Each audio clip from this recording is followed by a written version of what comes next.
नमस्कार दोस्तों, daily news India में आपका बहुत बहुत स्वागत है। दोस्तों, नीट परीक्षा के पेपर लीक के मामले में सरकार को घेरते हुए विपक्ष ने अच्छा खासा हंगामा किया और बल्कि मल्लिकार्जुन खड़गे तो स्वयं आसन के समक्ष आ गए, जो पहले कभी नहीं हुआ था। राष्ट्रपति के अभिभाषण पर धन्यवाद के प्रस्ताव को लेकर हो रही लगातार हंगामा चल रहा था। नीट से जुड़ी जितनी भी अनियमितताएं हैं और एनटीए की जो नाकामी है और पेपर लीक से जितने जुड़े मुद्दे हैं, उस पर चर्चा कराने की मांग को लेकर हंगामा हो रहा था। अब शुरुआत में तो पहले 12 बजे तक तो राज्यसभा स्थगित कर दी गई धनखड़ साहब के द्वारा। उसके बाद फिर सुधांशु त्रिवेदी ने राष्ट्रपति के अभिभाषण पर धन्यवाद प्रस्ताव पर अपनी बात को आगे बढ़ाया। उनका ये कहना था कि, और जेपी नड्डा ये बात बोले कि चर्चा में व्यवधान को लेकर विपक्षी सदस्यों पर निशाना साधा। नड्डा की बात खत्म होते ही धनखड़ साहब कहते, आज का दिन भारतीय संसद के इतिहास में इतना दागी हो गया कि प्रतिपक्ष के नेता स्वयं आसन के समक्ष आ गए। सही तो कर रहे हैं। उन्होंने कहा, ऐसा कभी नहीं हुआ, मैं अचंभित हूँ, भारतीय संसदीय परंपरा इतनी गिर जाएगी।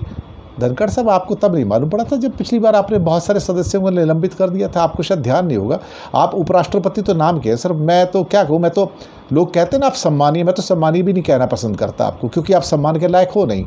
आपकी सिर्फ एक ही सम्मान हो सकता है कि आपकी प्रतिबद्धता भारत के संविधान के प्रति नहीं, मोदी जी के प्रति है, और आप ये करेंगे। और फिर विपक्ष के तो भैया लोग आसन क्या आपके पास भी आ जाएंगे, वो वेल में भी जाएंगे और सब कुछ करेंगे। अब क्या किया जाएगा?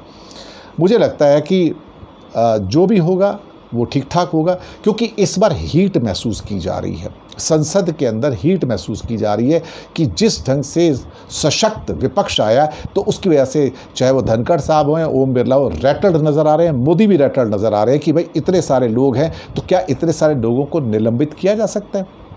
और वैसे भी धनखड़ साहब और ओम बिरला से ये उम्मीद करना कि वो ढंग से संसद चलाएंगे और संविधान के हिसाब से संसद चलाएंगे, परंपराओं से संसद चलाएंगे, वो सबको पता है कि इनकी जो प्रतिबद्धता है वो किसकी बात कर रहे हैं। और मोदी ने जिस ढंग से संविधान को उठाकर बाहर कचरे की टोकरी फेंका है, मुझे लगता है उससे ज़्यादा झूठ बोलने वाला व्यक्ति और उससे ज़्यादा हिंदुस्तान को मिसगाइड करने वाला व्यक्ति आज तक प्रधानमंत्री के रूप में कोई पैदा ही नहीं हुआ। तो मैं तो ये समझ के चलता हूँ कि अल्टीमेटली जो मर्जी, जितना मर्जी ये अपना राग अलाप ले मोदी का और उनकी जो सरकार ने किया है, अल्टीमेटली एक बात तो जनता के अंदर वो जा चुकी है, वो ये है कि ये संविधान को पलटना चाहते हैं, ये संविधान को पलटकर आरक्षण को ख़त्म कर देना चाहते हैं, और कहीं ना कहीं देखा जाए तो भारत के लोगों को गुलाम बना लेना चाहते हैं। और ये इनकी मानसिकता है जो आरएसएस से होकर आती है। शुक्रिया आपका।